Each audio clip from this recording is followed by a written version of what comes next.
Hello everybody and welcome back to Flying with OverKill F-18C Hornet, and today we're going to be doing a TWS Part 2.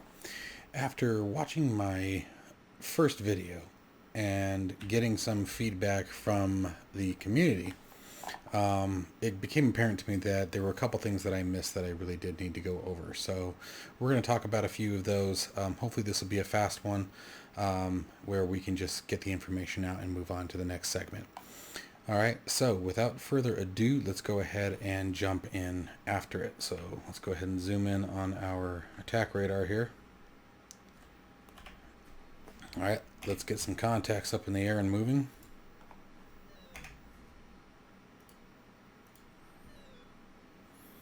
Alright, and let's come in here and turn our other stuff off here.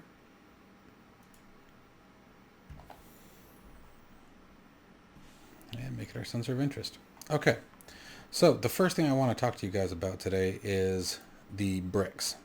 I have mentioned on multiple occasions, that any hits in TWS, 10 or more, or 8 or more, excuse me, will appear as a brick.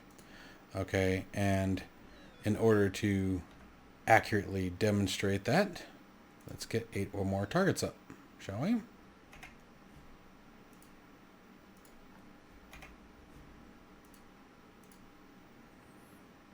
Okay, so we got quite a few aircraft out here, and when we're going to have to get closer in order to get a brick up. So let's go ahead and close our distance here. Okay, these right here, you can see that number 8 is that lead aircraft. Okay, and then after that we get these green bricks.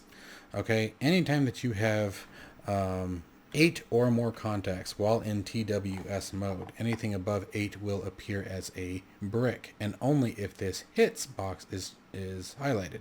So if we unbox it, you can see that the bricks now go away.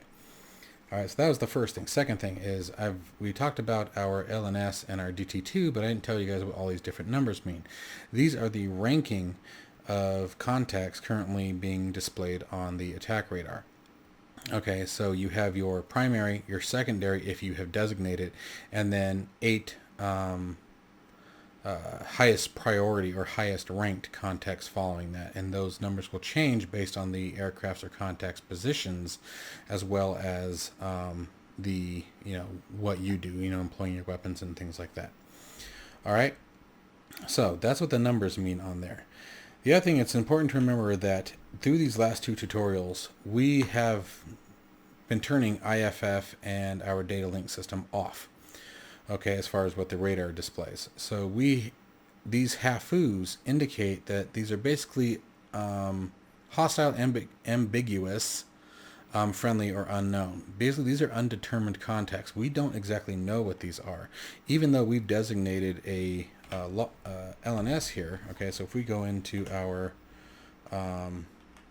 attack mode here, we got air-to-air mode set up, and we got our AMRAM selected.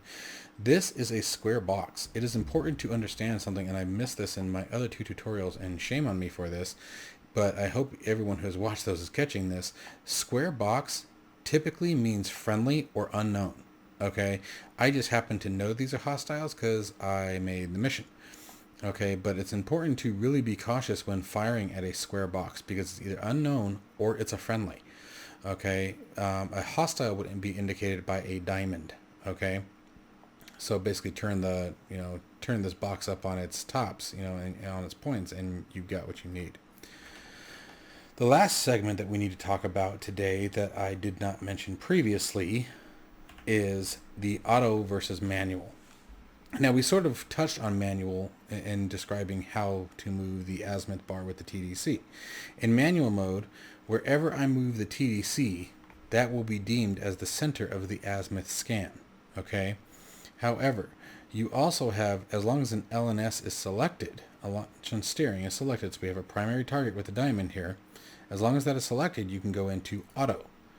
And now, no matter what I do with the TDC, the center of the azimuth will be our LNS, our primary target, will be deemed as the center focal point for the azimuth scan, both vertically and horizontally.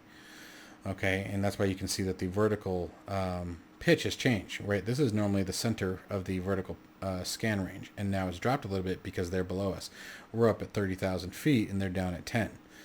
Okay, so that's how auto works, and the reason why auto is so beneficial is to give you guys a quick scenario. Okay, in the two demonstrations that I've done where I fired a missile, okay, these hostile aircraft, because I designed the mission and I did this just for, you know, displaying the functionality, they will not react when fired upon, and they will not turn and engage on me. They're just going to sit there and fly dumb like drones until the missile comes and smacks them. In a campaign scenario or a multiplayer scenario, that is not going to be the case, right? So the scenario I want you guys to picture here is you have been fired on, you fired on them, you need to maneuver to defend against a missile, they're maneuvering to defend a missile, or you're maneuvering to track an aircraft, they're maneuvering, etc., etc. Okay, in order for the missile, when you fire the AMRAAM, remember we talk about pitbull, before it goes pitbull, you have to maintain radar lock. Well, in manual mode, if you are not constantly slewing your TDC to make sure that the azimuth stays on your target, you're going to lose radar lock, and potentially the AMRAAM could go dead or go strike a target that was unintended. Okay, so what auto does is, while in auto, even if we start maneuvering, as long as we stay within the radar's gimbal limits, okay, of that 140 degrees from left to right, the radar will maintain lock of the target for us, so we can continue to maneuver and, you know, do what we need to do to defend and get out of a potentially threatening situation. Okay, so advantage of auto there. Now the other one that I want to talk to you guys about real quick is called bias mode. Bias mode is a quick way to rapidly change the focal point of the azimuth scan to a desired location. Okay, so for example, if we suddenly, you know, got report there's a bandit out over here, right, but we don't see him yet, you know, we're in this auto mode or we're in manual mode. Well, manual mode wouldn't really count, but we're in auto mode, right, and we need to rapidly get the azimuth scan over here. All we're going to do is move our TDC over here and then hit our TDC depress, our target designator. And now the TDC will, or the azimuth scan now moves. You can see here we're now in bias mode. Now, the catch here is that if we do not get back over here fast enough, we're going to lose these contacts and lose our LNS. Okay, but if there's a contact over here, we're also going to get the focus there. Now, the other thing to pay attention to is our vertical scan range. Or, gosh, I can't think right now, guys. Sorry.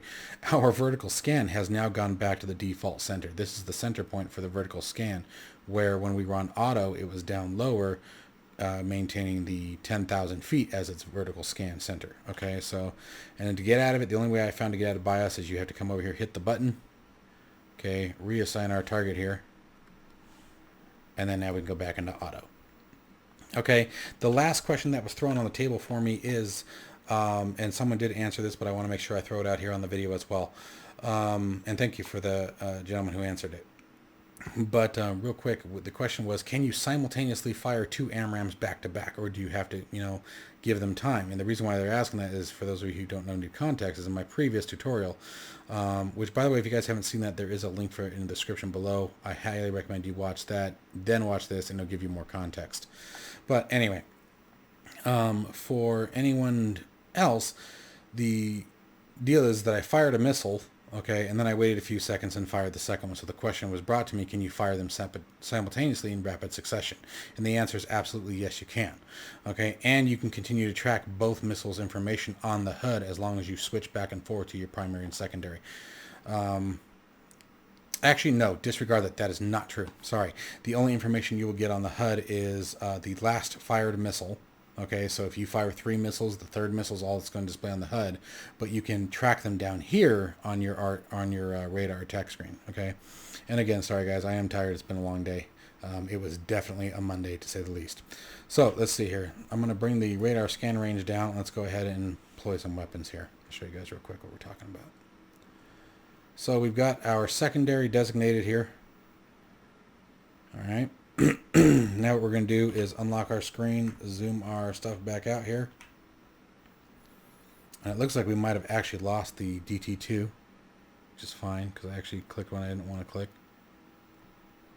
Oops, and now I just went to single target track. Let's come back out of that. Let's do this. So this is where this comes in handy. When you're having this problem, pick one, make it your LNS, then hit our EXP. And now we can track our secondary just fine without any issues.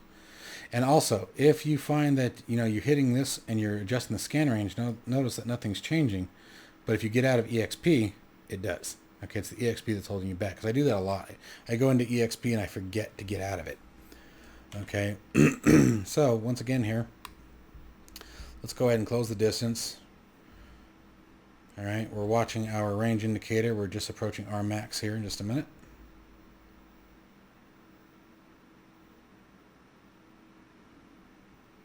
There's our max. There's our short cue.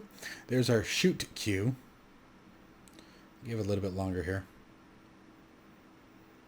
Let's go ahead and speed time up a little bit for you guys.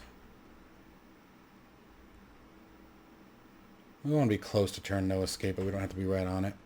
All right, so I'm going to go ahead and Fox 3 on the first one, and you can see our 10 seconds active. I'm going to swap the DTS and LNS with my undesignate button, our noticeable steering button, and Fox 3 again. And literally I can keep doing this. There's Fox 3, there's Fox 3 again. Okay? But it only shows me this information for the last fired missile. So that last missile I just fired just went active. Okay, but you can track it down here. Here's all 4 missiles, and one of those guys just is, well, they're both about to be eaten alive. So if it wasn't active yet, you would see a timer and a timer with the ACT active on it, okay?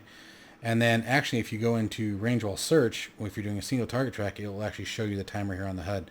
But here you can see the A's next to them that let you know that all missiles are active and have gone pit bull, so we could turn and run if we want. But yeah, these guys are about to just get obliterated.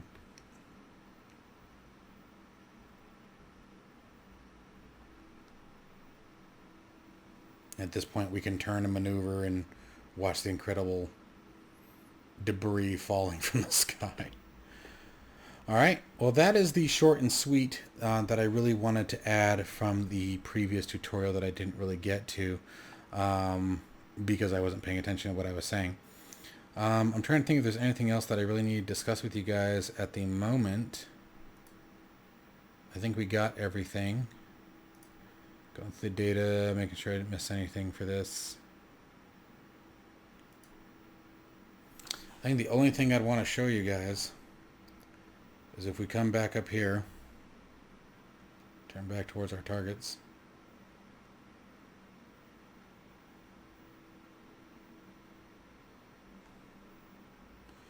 Well, there's that group there on the left. Is if you want to go into the Sparrow, let's grab this guy. So first off, we can still see all the other targets, right? But as soon as I fire the missile, the radar is going to go into a single target track, and the only thing we're going to be able to see is the one that we're locking. Okay, and that's, remember, because the Sparrow is a semi-active guided radar missile, so it needs guidance from the firing aircraft all the way down to the target. Okay, so we're in 11 miles. We can go ahead and let one loose. And now you can see that the radar has switched down into single target track. And this PDI is priority indicator, if I remember correctly, and this indicates that the radar has gone into single target track because of the necessity due to the missile. Okay, to get out of this, you simply have to select a missile other than the Sparrow. So we'll go ahead and again, maintaining our radar lock. And normally you wouldn't necessarily need to follow this closely. You know, we can come off a little bit. But keep them within inside that 140 degrees.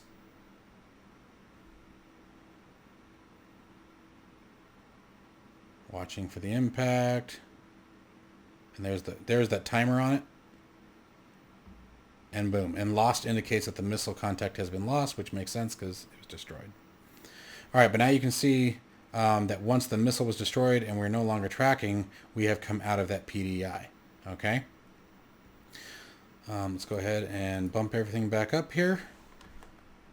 So I think that's pretty much it. That was the only things that I can think of that I missed in the previous tutorial. Like I said, I won't keep you guys too long. I just want to make sure I cover those two because the auto, manual, and bias are pretty critical. Other than that, I wanted to show you guys the Sparrow as well to make sure that you guys truly understood how that all worked. All right, so I will catch you guys in the next one where we start talking about the SA page, data link, and IFF.